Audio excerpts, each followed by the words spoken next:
Okay, this being the time and place for our regular scheduled January 20th, 2026 Planning Commission meeting, I'd like to call this meeting to order. Would you please call roll? Order. Here. Here. Ray. Here. Terry. Temple.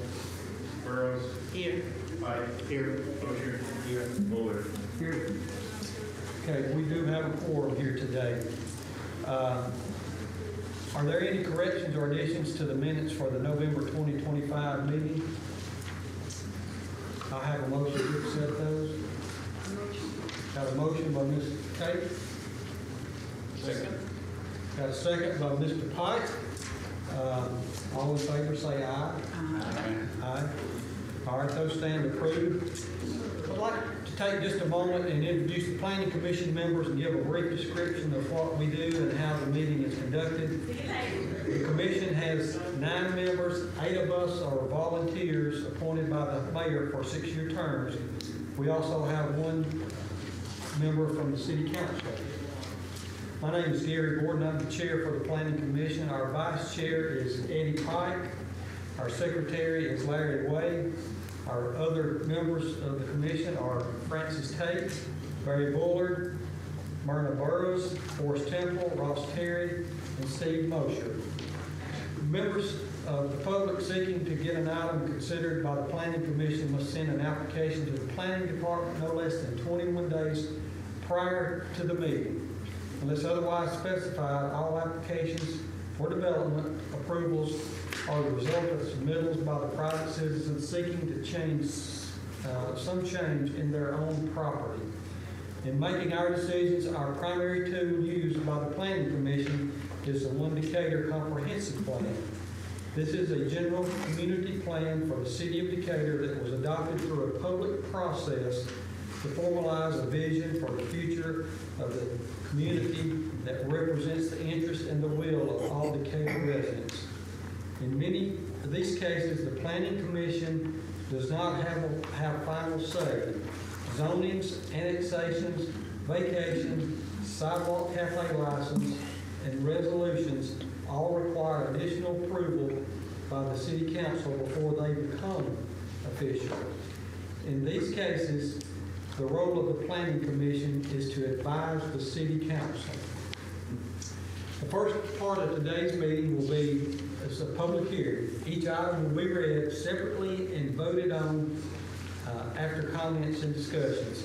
If you wish to make a comment on an item, we ask that you come forward to the microphone, state your name and address, and whether you are a citizen of Decatur, then make your comments. We ask that you keep your comments to 3 minutes or less and sign the sign-in sheet afterwards. Today's public hearings will have these type requests.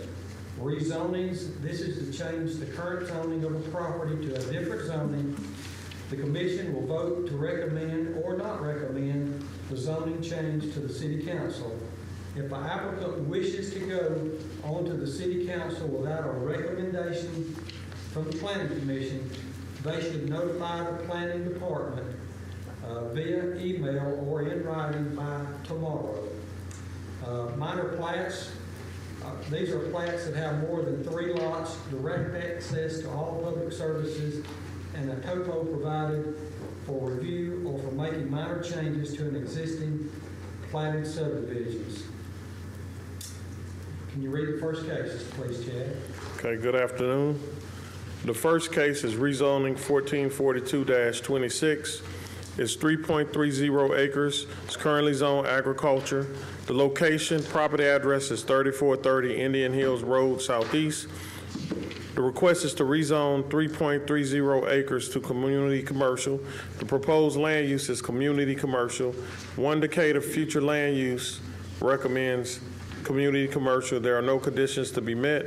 And a point of information, which I'll read this time and not repeat for other cases, is that any relocation of utilities will be at the owner's expense, and any relocation needs to occur before construction. And that's a part of information for every case.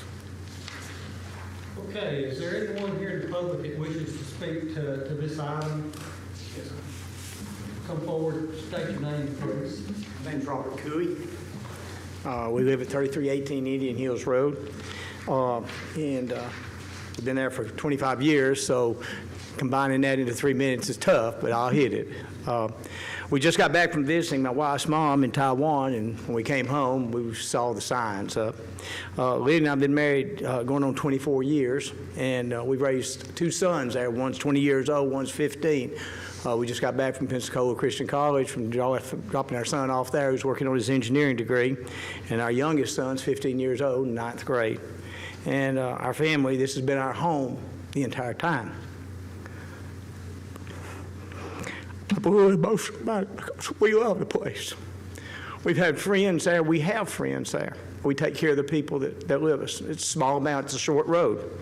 But God's blessed us with our home, and we've got great neighbors. Peggy's known as Meemaw Peggy. My mother died. She's been like a grandmother to the 2 boys we have. Miss Stutz and them used to live there. Mr. and Miss Cooper live in the house beside it. All of them would have been here today, but they are older, and they've got medical issues. They've got medical appointments today, but they're all concerned, and they're opposed to it, as we are. Barry and Marilyn's been like family to us. They're not here today because of the health issues. Look, we've tried to take care of our property and take care of others and contribute to the community. We teach kindergarten and 1st grade girls. My wife does. I teach the boys, 2nd and 3rd grade boys. We do Awanas. We take care of Children's Church. We try to invest not just in our neighbors, but in the community. We bring kids and their parents out to our property. We have enough room there that they can park, and we do everything from s'mores, fire pits. We bring the kids out, and it's an environment right now that they're good with having their kids come in. We teach them them to love their family, to love the church, to love God, to love the community, and contribute to the community. What we ask you to do is, and right now the parents are real comfortable about being there, what we ask you to do is think about the truth of this and everything. The truth is there's numerous places for businesses, both in the public shopping center area, across the road between Woodmill and the water there, the refuge. There's places in the mall. There's places all down through there on 67 that's open to be putting in. But connecting a business in the backyard is not something any one of you would want to have. There's a business right there in your backyard, and the risks that go with it. We live in a residential single home area, and we've invested our lives in it. Everybody there has invested their lives in it. And what we'd ask you to do is, most of the time that we're there is, we ask you to look at the investment that we've put in. We ask you to consider the people that's there and what we do for the community, because I can't put money, and neither can you, on what we're giving back to the community and what service we're providing. Like I said, we've been there 25 years. I can't in any way give to you everything that we've done in that time. But it's who we are, and we take care of these people that are disabled or having health issues. But the big thing is we teach kids to give back to the community, and parents are not going to want to stick their families in there. And there is crime going to increase if you put a business there. Peggy, until we never had any crime there until Publix came in. And look, I shop at Publix, so I'm not trying to demean anything, but a person that came into Publix, was contracting out to work there, came in and cased the joint out, cased Peggy's house out, and y'all can read about it in the police reports, everything. But had she not been armed, it could have been bad, but she stopped the guy who busted in the back of her house. Man, this is a family area, and we really would like to ask y'all to please not approve rezoning this, because it is residential, and we've all invested and continue to invest. Thank you for your time. I appreciate your consideration. Mr. Boo, what was your address? I'm sorry, I missed it. 3318 Indian Hills Road. And I live right behind Chuck and Peggy and the Coopers. There's the two brick houses right there on the road, and we live behind it. This isn't the first time that it's been asked. Years ago, it was asked to rezone when Mr. Stutz before Mr. Stutz owned it. There was an old white house there, and the zoning planning commission looked at it, asked about rezoning it. Y'all disapproved it then when it was brought. Aaron brought it at the time because he was wanting to buy the white house, and y'all disapproved it then. I don't know how you feel now, but I know most of the times things have kind of already been talked about, but guys, this is a neighborhood. Thank you for your comments. Thank you. Ms. Lynn. My name is Lillian Cooey. I'm living in 3318 Indian Hills Road. Something money cannot buy. The peace, the joy, the love, and the relationship. That is the community we live in right now. We have Mr. Gary Borden is on the right-hand side, and of the Mimo Peggy, and Miss Cooper, and us, and the 10 acre of the Dr. Moss. It's something you cannot buy, the peace, but we was peace there. And then, stick. No one want to stick a business in your backyard. It's no one. And it is not the right mindset for running a business, for stick business in your backyard. And in the Highway 31 and the Highway 67, shopping mall, shopping plaza, right now, Decatur Shopping Mall, vacancy so many inside. We all know.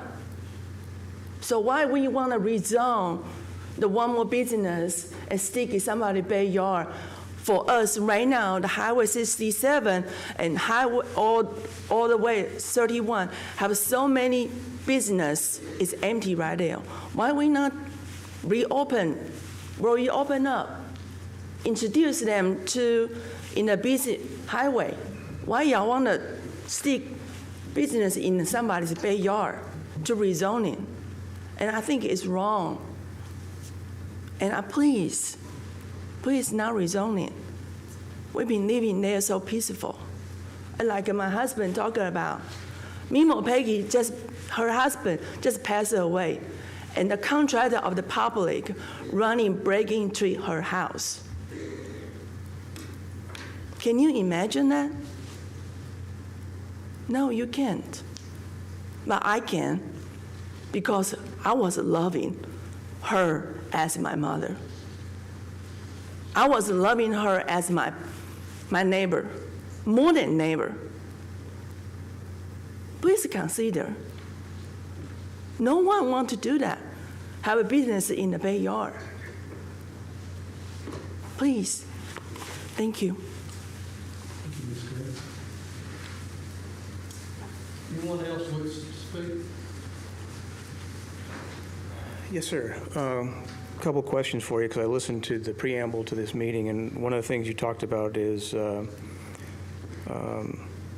Decatur, or the One Decatur plan. And my first question is, what is going to be built there? Do we know? I don't know if any of us know. All we know is we're rezoning it today. Request of the owners. Because it sounds like some of the people who came before me had some concerns that their community peace of mind is going to be interrupted as a result of this rezoning. The first question I would ask is, so how does this positively impact the One Decatur comprehensive plan, this decision you're about to make? Because right now I haven't heard anything. You don't even know what's going to go there. I mean, it could be a whorehouse for all we know. Probably not, but it could be a vape store. It could be any number of things. It could be a Jiffy Lube. Again, going back to the process here, how does it support the One Decatur plan? Can anybody answer that up here or in planning? Can anybody? Up here? Okay, so if nobody can answer that question, and I agree with the comments about you cannot buy peace, because the reason I moved to Decatur was because I found this to be a very peaceful location to live.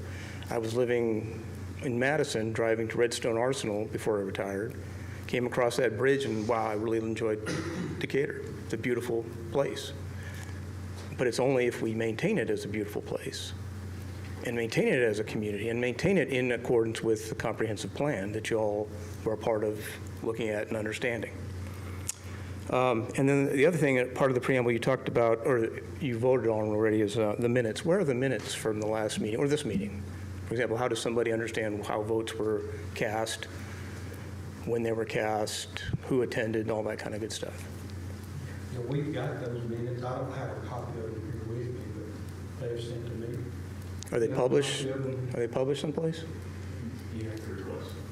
You have to request, so I have to put a FOIA request, is that how it works? No. You just call. Okay, so I can just call and you give me a copy of the minutes. Okay, that sounds reasonable. All right, that's all I have. Thank I you. have a question for you. Yeah. You were instructed when you came to the podium to give your name, whether you're a citizen of Decatur. Did you forget to do that, or did you deliberately ignore that? Well, I got the impression from all the eyes here that they all knew who I was. This is a different meeting. It's recorded every session. There's no exception. Sir, I'm responding to your question. If you'd like to listen for a moment. I listened. Without interrupting, please. My name is Mike Faruqi.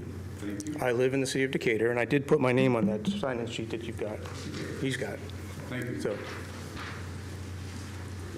All right, do we have any more comments? State your name and address, and if you're a citizen of Decatur or not, please. My name is Nicholas Ostry. I'm the applicant. I'm not a citizen of Decatur. I'm out of Birmingham. And my address is 3528 Van Road. And I just want to go ahead and acknowledge what I've heard from, and I'm sorry if I mispronounced your, the Coutier? Cooey, sorry. The Cooeys are concerned about crime increase in the area. They don't want a commercial asset in their backyard, and then they value the peace of the area. I do want to go ahead and say that I did hear them say that. And then Mike, I'm sorry I didn't catch your last name, but he was wondering how this supports the One Decatur plan. I know at this time we don't have to say what we're doing there, but we would like to go ahead and tell you that we're looking to put in an express oil change on a 1 acre portion of that lot, on the bottom portion of that lot. It will be subdivided. I think that's also on the case agenda, the subdivision. Sorry if I'm speaking fast. I know I got 3 minutes. And so it will kind of divide the lot into a back and front situation with a drive access that gets to the back. I have no idea what the seller is planning on doing with that back portion. We do not own the lot right now. We have it under contract, pending it being approved today and later in the process of all the things we have to do. There's the plan right there of how we plan to subdivide it. So our access would come off of 67. A lot of our traffic would, not off of 67, off of Indian Hills. A lot of our traffic would come off of 67, go into our lot and go back to 67, and wouldn't pass through, except for the people from those neighborhoods that want to use that location, which hopefully they will, because they'll value it being there. This is future commercial in the One Decatur plan. I don't know if they call it future commercial, but they call it a commercial. That's the future land use is commercial, which is what we're going for. I think it might just say commercial, but we're going B2, a type of commercial, which is what's across the street and around us. We did try to develop the lot straight across from us. I know they mentioned why not use those lots right there.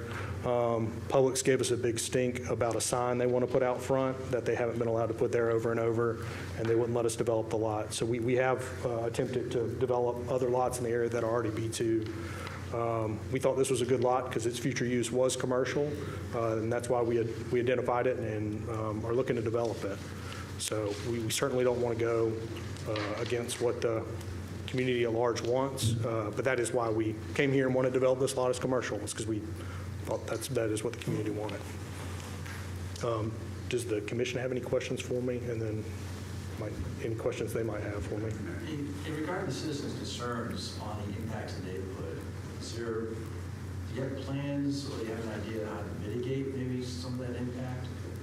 In regards to maybe visibility or, me personally, I sympathize with citizens, okay? So I would not want to be leaving my driveway or looking out my porch window, okay, and there's an express loop and whatever the hours are, that kind of stuff. So how do you minimize the impact of having your commercial business? How do you minimize the impact to the neighbors? Is there a way to do that?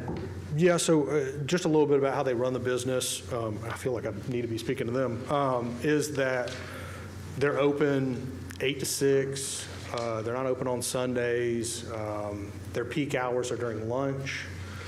Typically on Saturday during lunch, that 11 to 1 window is when they get the most visitors, and it's something like 60 cars a day. So their peak hour is like 7 to 9. It's not a huge volume of traffic, but it is people coming in and out as a commercial business. As for mitigating that feeling of being next to commercial, we could have an improved landscape, much like they've already done on their lot. I believe y'all are the ones back behind the other 2 lots, is that right? We are, and we have. Y'all have a row of evergreens. We put Leland's up. Of course, the Leland's had for a while. I mean, they've been there for 20 years, and across the bottom. Leland's is not the best. We found out later, we were advised to put Leland's in. They're not the best ones. They start from the bottom up. They'll start dying out. And there needs to be something. Well, years ago when they put, or a few years ago when they put the Publix in, they said, hey, well, it's got to be opaque there within 3 years. I just asked any of you to drive through that section of Indian Hills Road. In the wintertime, it might make 15%. That's because the tree trunk's sticking up. And in the fall, it might hit 25%. But there's no blockage.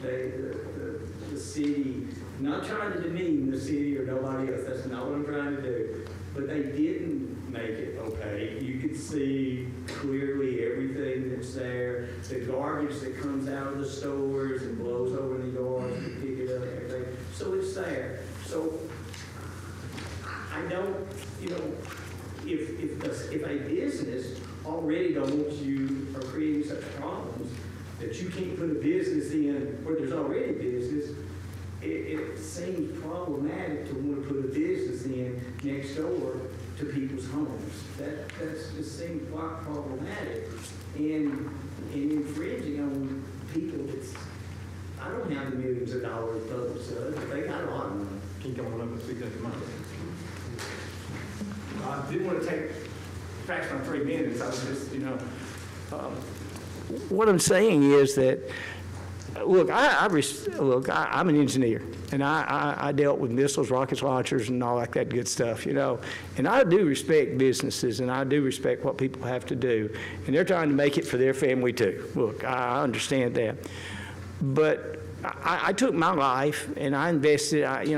I'd invested it wanting to have a place that I could give to my kids and to help neighbors out. Literally, these people that live there are having, they struggle with health at times, and so we're there for them. I've taught my boys, City of Decatur, I don't call City of Decatur up and say, hey, City of Decatur, y'all not taking care of your ditches down here, because truthfully, they don't. So, but I teach my boys, these ditches that's down there that's kind of deep, they're older. I teach my boys to go out there and weed eat the yard for them. Weed eat the ditches for them. Yeah, they put on the boots because the water don't drain well. I mean, the drainage doesn't run well. And I don't call the city and complain about everything. There's probably people that do. I'm not that. But I taught the boys, put on your rubber boots, go down there and take care of the ditches for them. And they do it for all the neighbors across there. That's just what they do because I want them to be good citizens. I understand what y'all are saying, but nobody, again, I'm going to go back.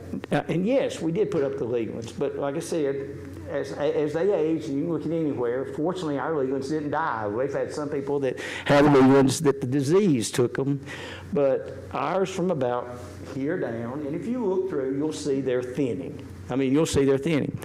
And Lelands aren't going to be enough. And nobody, we've invested in our backyard. In fact, I'm putting a deck up right now in the backyard. I'm tearing the old deck off, putting a new one in.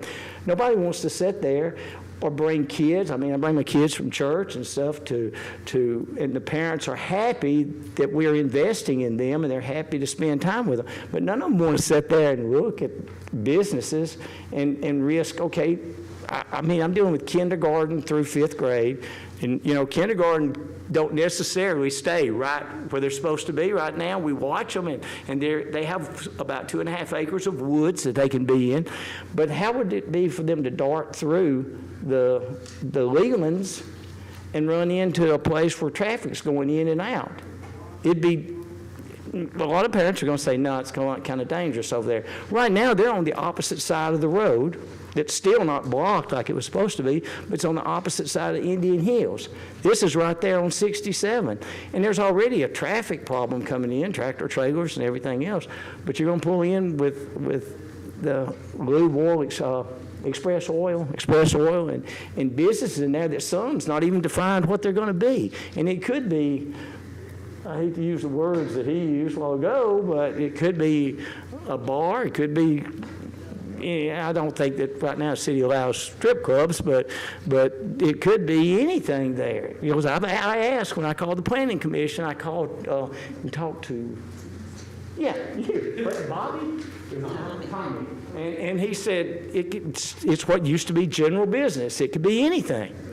And we're home there. And I understand wanting to rezone it because Aaron wanted to rezone it before, and I stood against it then. And fortunately, at that time, the Planning Commission said, no, that's not these are homes here.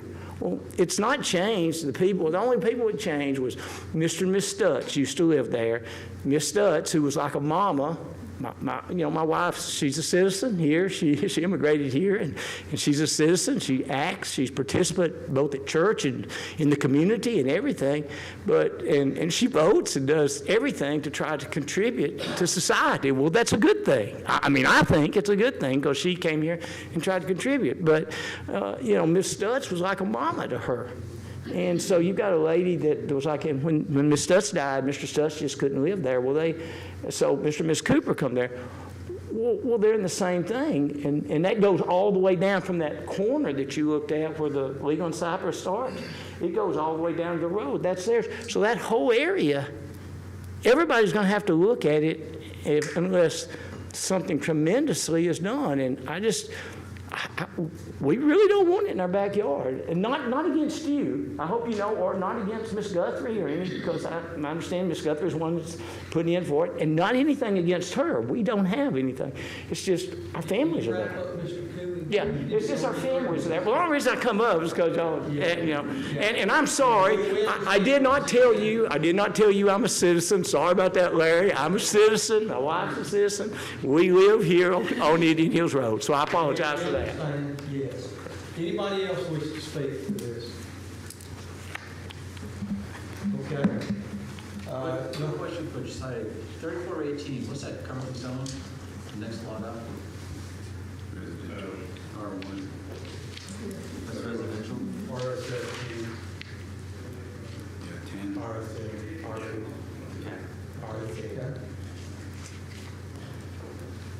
Okay, do I have a motion from the commission on this item? Motion for approval. I've got a motion for approval, Mr. Pike. Have a second.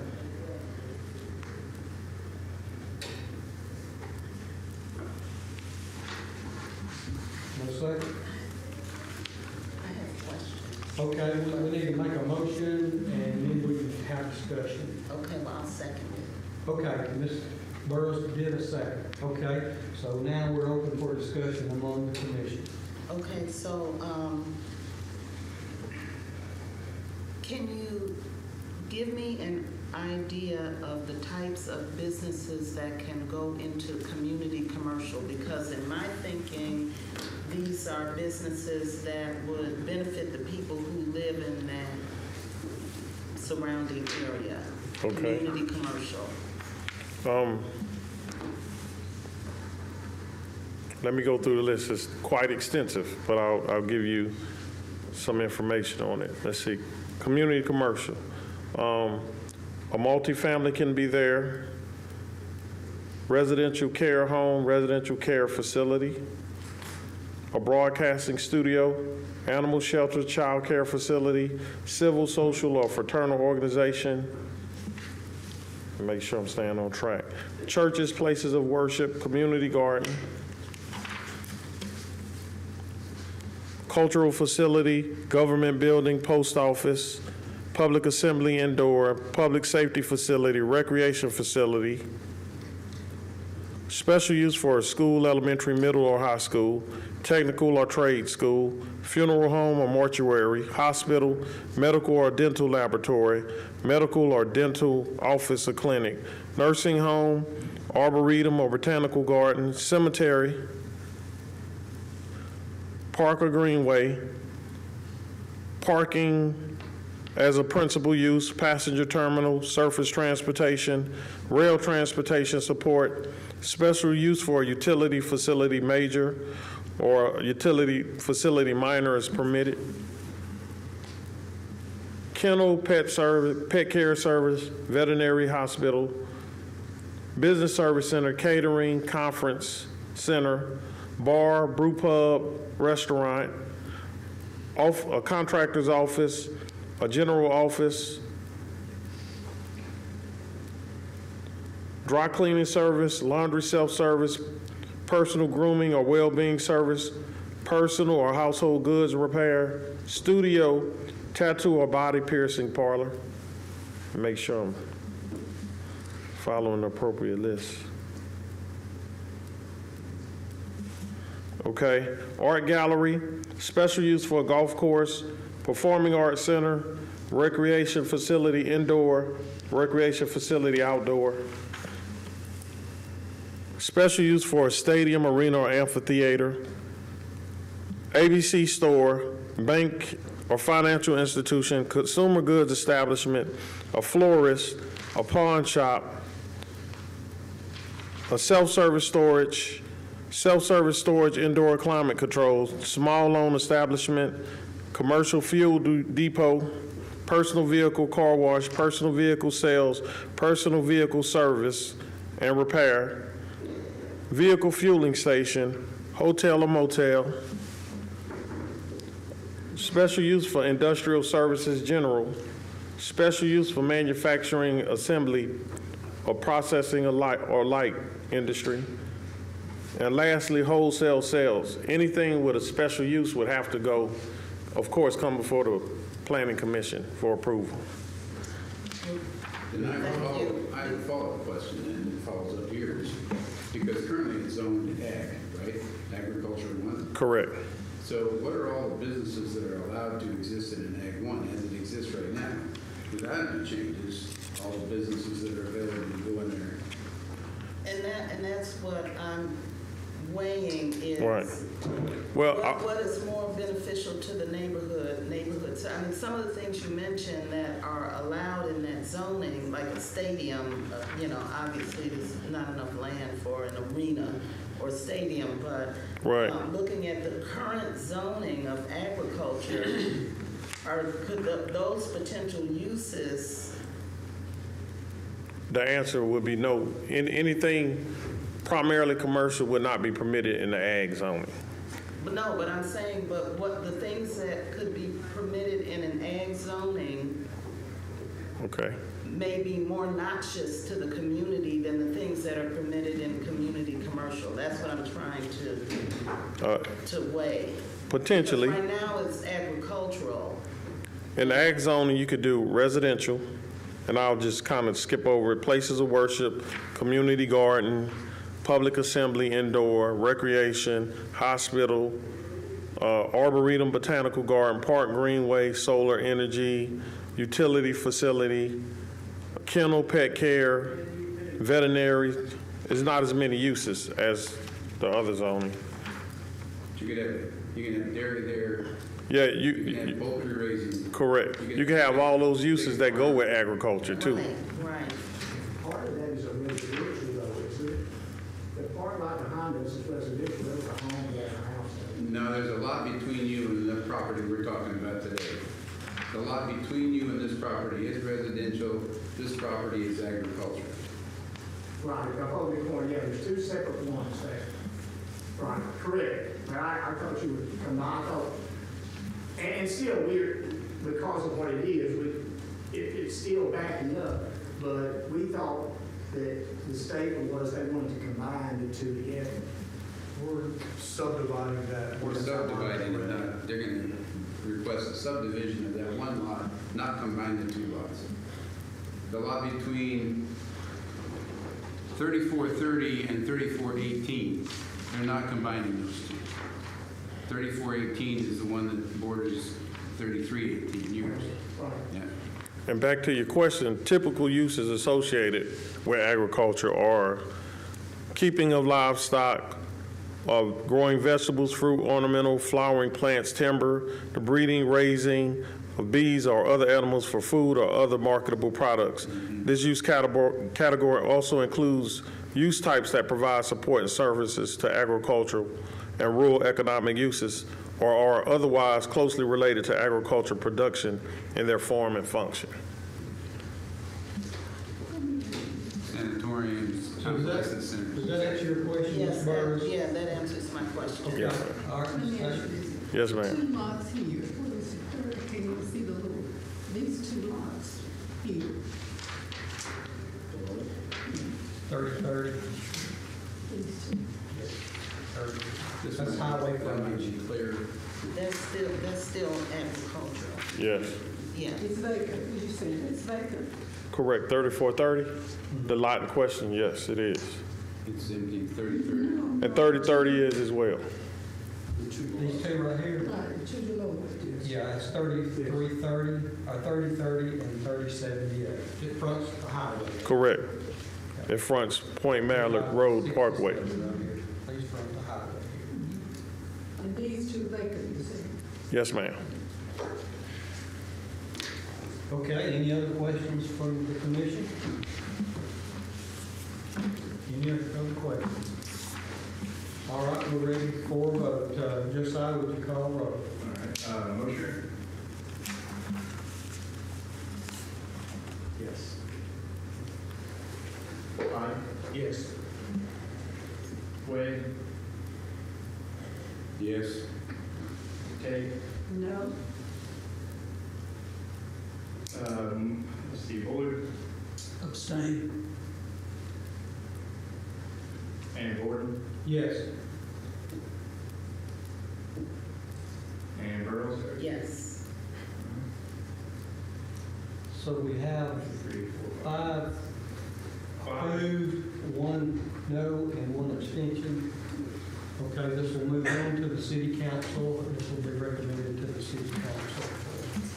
And if you can go to the city council meeting, then this is taken up for that and voice any comments you want to.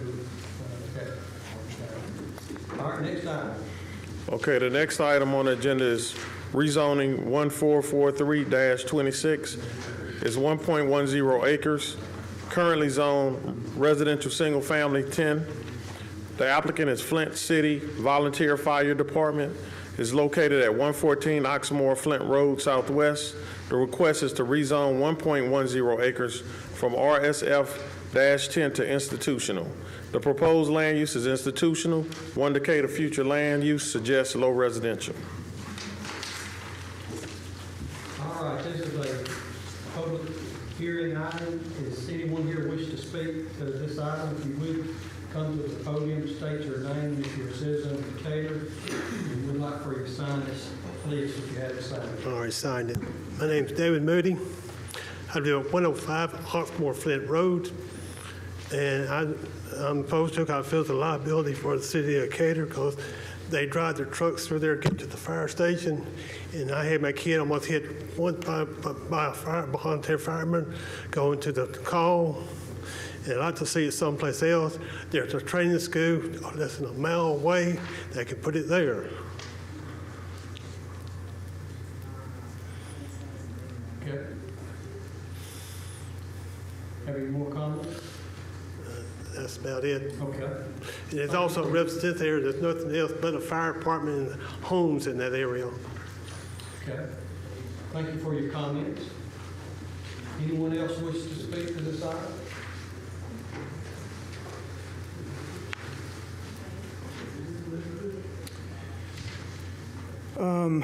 Couple questions. Why was the volunteer fire department not consolidated into the city when Flint was annexed? Can't answer that for you. I don't know if anybody here can. There was birds in there when they went to Decatur. Why was the volunteer fire department not annexed into the city along with Flint City when it first came in? It is in the city. Are you talking about the property? No, I'm talking about the role of the fire department. No, not the road. Yeah, I don't know. Well, can I finish? And I appreciate some feedback on that. I live in Flint, Mike Faruqi, Decatur, Alabama. Okay. I live actually 0.6 miles away from the volunteer fire department.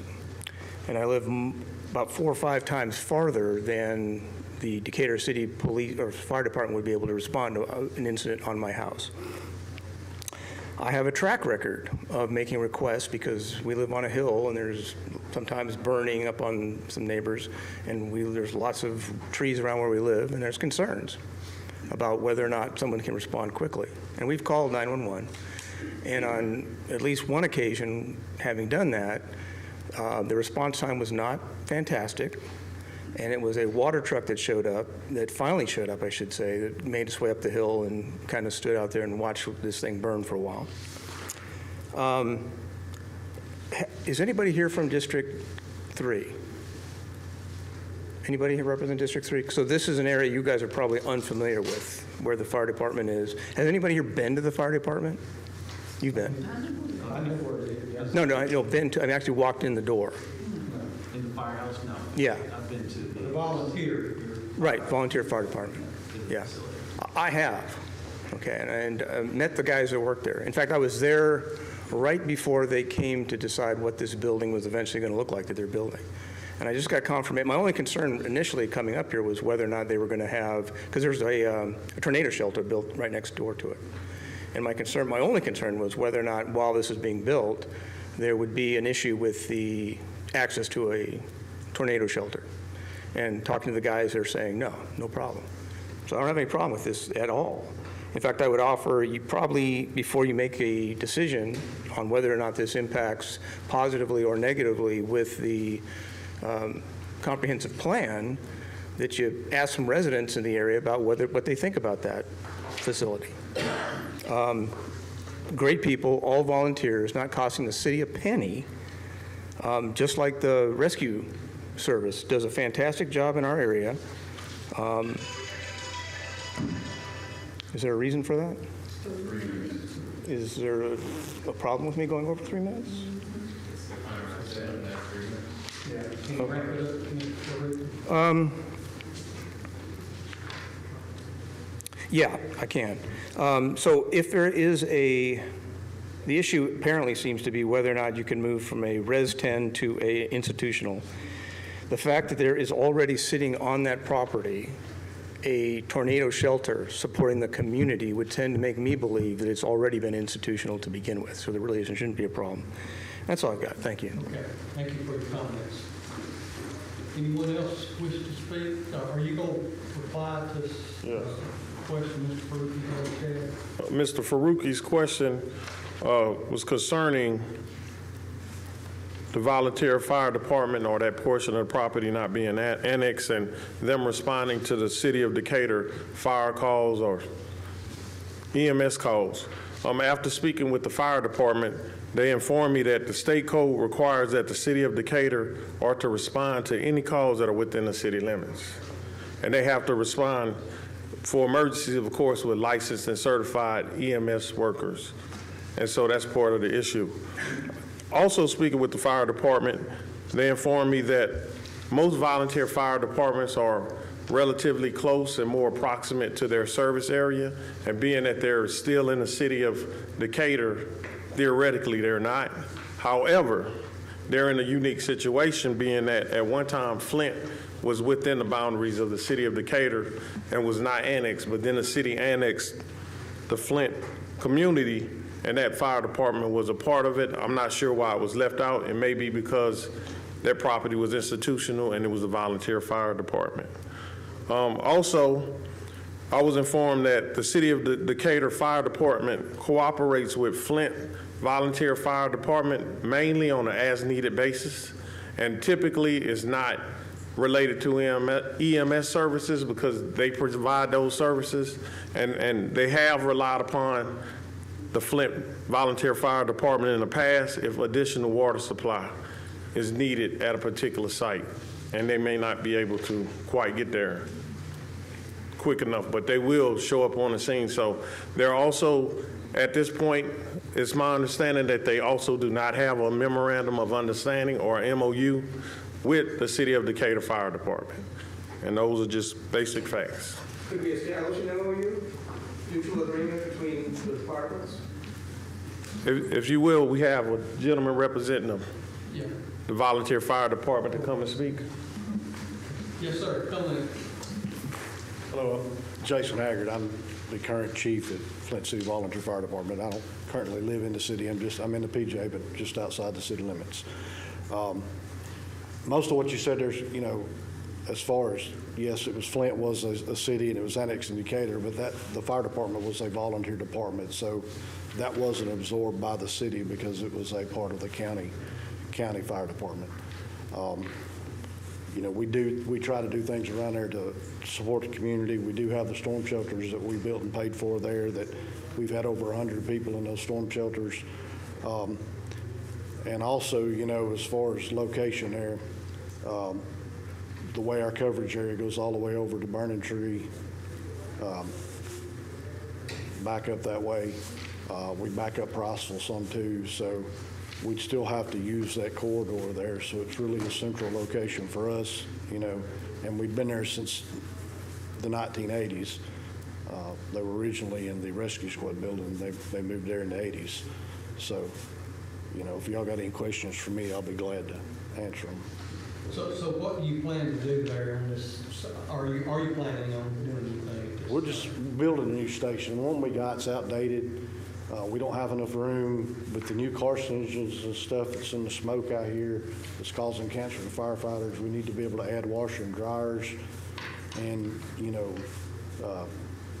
cascade systems and things that is needed in the fire service that we just don't have room for, and there's going to be need for, another engine or something like that to help out the community or whatever, that we could assist any other department with and things like that. So it gives us room to grow and be able to get things that's needed to help our firefighters, hopefully not get things like cancer and stuff like that, So how many calls a month do y'all think y'all go out?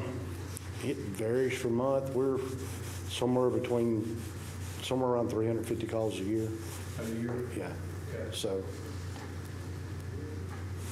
Did you say 350 a year? 350, yeah.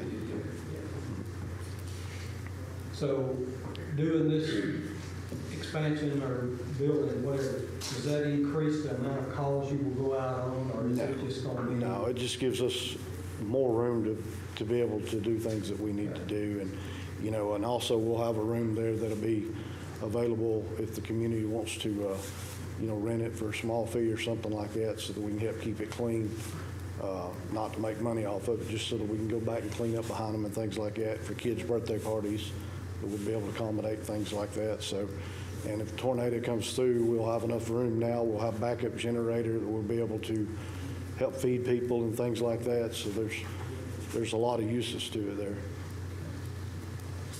So you're gonna build on this other, across the street? Yes, right next to our existing station. On the property, the storm shelters are on. Yeah, we've already got 2 big storm shelters on that property. We're just building on them. All right. Any more questions for, So, get to the residents' issues in regards to the noise, the frequency calls, stuff like that. And your current firehouse is not going anyplace, right? You're retaining that structure. Yeah, we have a backhoe for large trees down and stuff like that. We want to be able to keep that and keep that stuff up there if we need to do, some kind of maintenance work or something like that. But we're going to try to upgrade it. So where's the backhoe now? Say what? Where's the backhoe now? It's sitting down the road in a locked fence. So it's not in the neighborhood, it's someplace else? It's in the neighborhood, it's in a locked fence back there, because we don't have currently nowhere to put it. Additional equipment in, on top of the equipment you have already. So I'm trying to assess the impacts of the neighborhood. So currently the backhoe's off-site. Yes. Now you're gonna bring the backhoe on-site. Yeah, it still runs, it's at a 101 Oxmoor Flint Road, which is the old chief's house. It still goes whenever we need something. It's, I don't know, y'all realize that Red Bank Road has some really, really large trees, and a lot of times we're waiting hours for somebody to come and move those big trees, because sometimes our saws aren't just big enough to cut them, but we can get them cut enough that backhoe will move it. Sure. So, the expansion is driven by the need for additional training classrooms, I guess. yeah, well, I mean, we're going to add a training classroom. With carcinogens and stuff like that, washing dryers, you mentioned. Additional vehicle? Maybe, possibly. I mean, So is that another vehicle added to the fleet? I mean, we're looking to add a frontline engine. We have a tanker right now that we, but if you pull up on the fire and you use your tanker as a frontline engine, or if you need water and there's nobody else, there to assist you right at the moment, then you run out of water, so that tanker needs to be able to be used. So having a frontline engine, an extra room for a frontline engine would make make a lot of sense for us out in the rural So maybe community. adding another truck, basically. But, I mean, that's the plan. It ain't gonna happen real fast because those things are expensive. Might be expensive, I think it's like 3-year lead time to get one too, or something like that. Yeah, It's- I mean, it's not like it's gonna happen. Yeah, you can't go down the road and buy a fire I truck. mean, unless we might can buy a used one somewhere, but you still got, NFPA says it gotta be less than 25 years old to be a frontline engine, so. Okay. Yeah, but sooner or later, you're going to be adding an additional engine to the current fleet. Yeah, I mean, that's what we'd like to do. More noise, more sirens, more, I'm coming from the neighborhood impact, assessing. One truck, is not really gonna make. I mean, the traffic's gonna depend on what the neighborhood needs. I mean, if you got 300 fires, you need to go out 300 times. So, I mean, I don't understand the noise issue. I mean, they not gonna be running crazy if you don't have a call. Right. You, No, absolutely not, no. I'm trying to figure if it's current impact or if it's going to increase the impact. Okay, the firehouse isn't going away. The impact's the impact. It'll be current impact, it won't increase unless the calls increase. Right. Or you expand the fleet, and then you have more sirens, more trucks, more. Could be going out at the same time as the rest of them. Okay. If you call 911 from your house, would you like for somebody to come? Absolutely. Well, the other people that are calling are still looking for it too. But should you be doing, but this isn't your precinct. Your firehouse is not in your current precinct, right? It's not in your area of responsibility, right? It was. It was, but it ain't now. Right, but, I mean, we've been there since 1980, so we shouldn't be punished for that. Oh, no punishment. I'm not saying it goes away. I'm just saying you got the opportunity to build a new firehouse. That's what you're doing. You're investing in another infrastructure. You have the opportunity to build a new firehouse. Should you build it in a precinct in a district that you don't service? Or should you try to? Because we already own that. We already have community things there, like the storm shelters and stuff like that. We can't just pick those up and move them.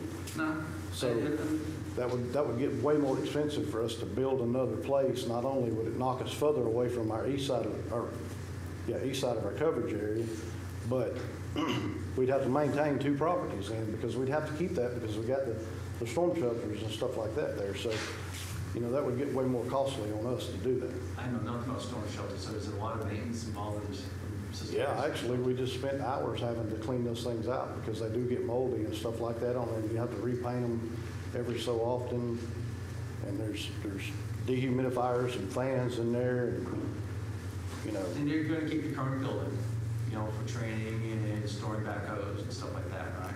Yeah, for, small maintenance things and Small stuff like maintenance that. things. So actually, if you built another firehouse in your precinct, it would certainly be able to respond quicker to calls in your precinct because you'd be right there.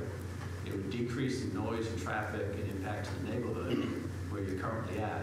Not necessarily, because we're trying to get to the east side of our coverage area. We'll have to go around to get to it, so we'd end up probably having to come through there anyway, because we got to go out Red Bank Road to get over to that side of our coverage area.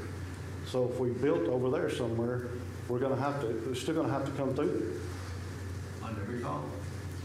Not on every call, but still, we get a lot of calls out that way. So decrease it some. We get a lot of calls to Priceville. We're still gonna have to go that way. We're second call for a lot of Priceville calls. So, And I got your questions, Mr. Mosier? What's the indicator plan for this area?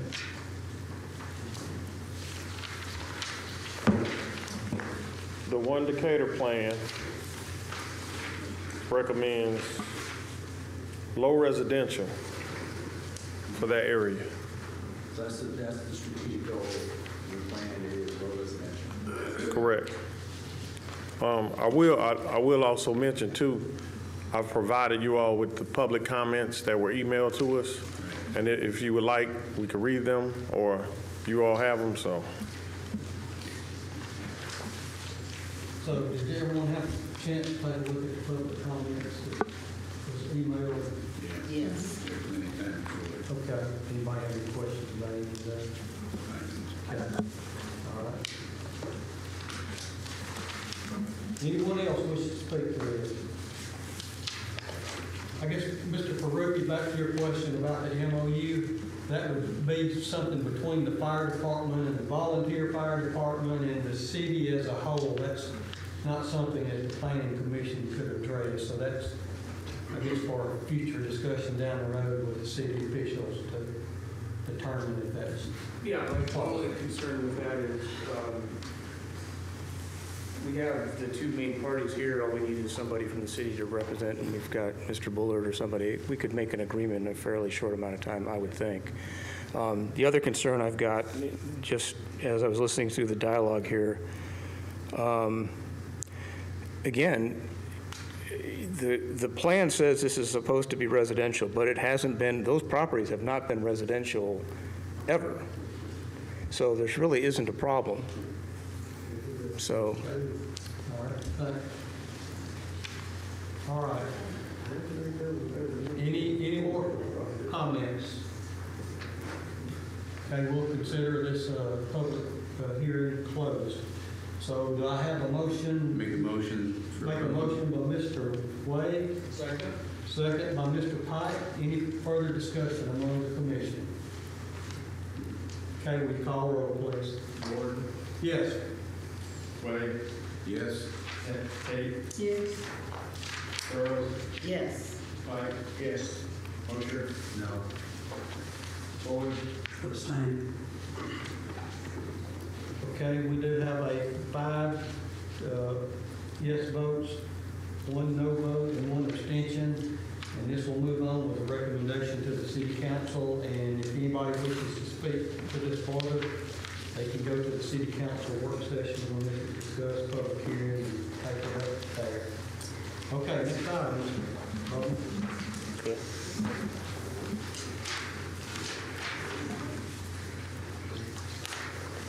Next item we have on the agenda is a minor replat and a replatting of Lot 9 and 10 of Pine Forest Estates, addition number 1. This is the lot that's adjacent to the other property that is owned by Flint City Volunteer Fire Department.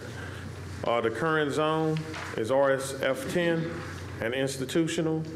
The location is 114 Oxmoor Flint Road Southwest.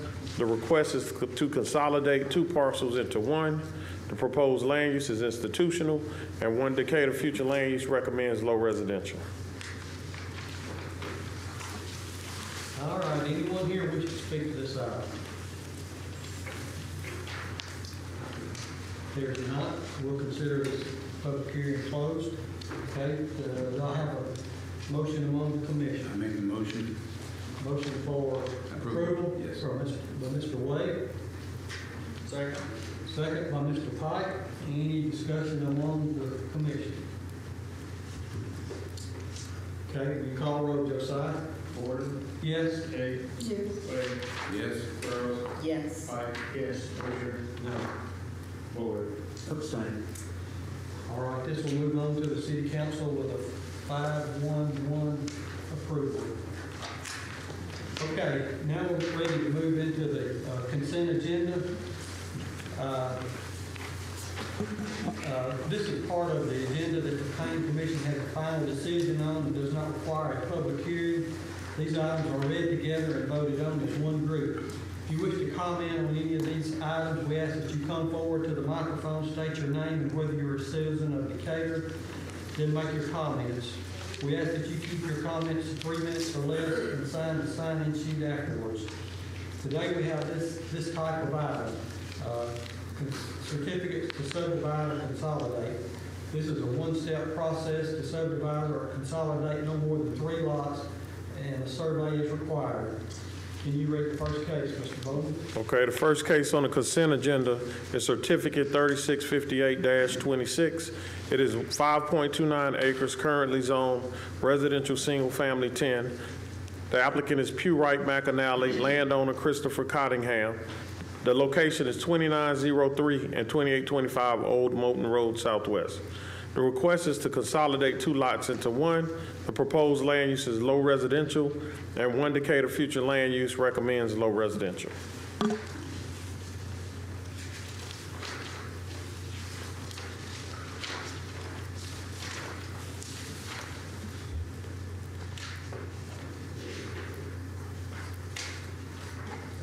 And that's it. The next one is certificate 3659-26.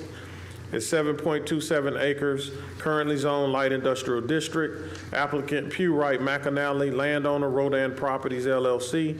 It is located at 715 Summit Drive Southeast.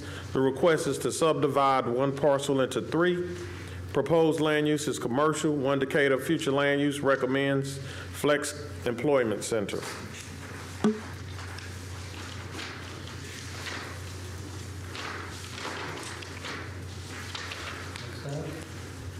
Next, we have certificate 3660-26, acres 3.30, currently zoned agriculture. Applicant Nicholas Ostry, landowner Indian Hills Partners Incorporated, located at 3430 Indian Hills Road, Southeast. The request is to subdivide one parcel into 2. Proposed land use commercial, one Decatur future land use, community commercial. Point of information, any relocation of utilities will be at the owner's expense, and any relocation needs to occur before construction. Lot 2 will be cut off from wastewater access. A main extension will be required, or a flag lot will need to be restructured. And this comment is per Decatur Utilities from wastewater. All right, is anyone here wish to speak to any of these items? Just trying to get some clarity on the one, can't remember which one. Can you go back a couple of slides? Yeah, Summit Drive, the one over by where the dog pound used to, or near the dog facility. I believe is that close to the VFW? Is that the facility we're talking about? Currently, but over there now. So Veterans Drive there. Yeah. It's quite a ways from the veterans place. Well, quite a ways is kind of my point, because I was, when I worked, or when I was volunteering over at the animal shelter, we'd occasionally get dogs to walk. And I would walk dogs up that area, then across the railroad tracks, and came in from behind that area. And the one time I did that, or I should say, yeah, the only time I did that, the VFW was running a shotgun range out in the back of their facility. So I don't know if they've been contacted to see what the impact on this currently vacant but soon to be something else might be. Oh, no, they used to have turkey shoots. Exactly, that's what it was. Yeah. And I tell you what, Even at Christmas or something. yeah, I was walking this little puppy that didn't belong to me, and all of a sudden these shots were zinging by me, and I'm like, wow, it's kind of crazy. They had to get special permit to do that. Yeah. From the city to do that. But they hadn't done it in a long time that I know of.